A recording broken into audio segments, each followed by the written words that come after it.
कहानी का शीर्षक जंगल की मोहब्बत। एजा बहुत समय पहले की बात है। एक घना जंगल था, हरा भरा, पक्षियों की चहचहाहट से गूंजता हुआ।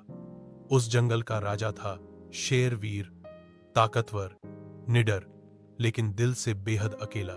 एक दिन पास के जंगल से एक सुंदर और निडर शेरनी रूहानी वहां शरण लेने आई। उसकी आंखों में एक चमक थी, जैसे उसमें पूरी कायनात छुपी हो।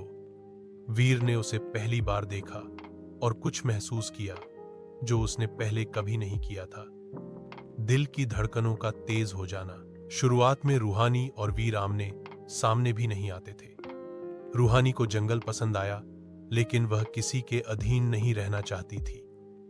वीर ने भी कभी किसी से अपने दिल की बात नहीं की थी, मगर वक्त के साथ साथ दोनों की मुलाकातें होने लगीं, कभी पानी के तालाब पर, कभी शिकार के दौरान और कभी चुपचाप जंगल के ऊंचे टीले पर बैठते हुए।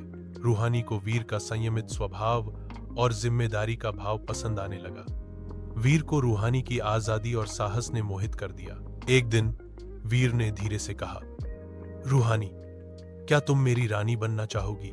लेकिन किसी महल की नहीं, मेरे दिल की। रूहानी मुस्कुराई और बोली, मैं किसी की कैदी नहीं बन सकती, लेकिन अगर मेरा दिल कहे कि तुम मेरे अपने हो, तो मैं सारी जिंदगी तुम्हारे साथ चल सकती हूं।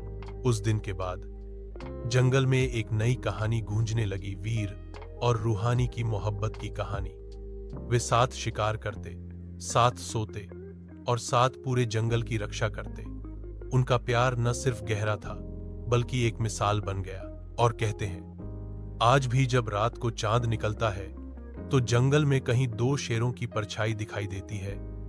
वीर और रूहानी हमेशा के लिए एक साथ, एक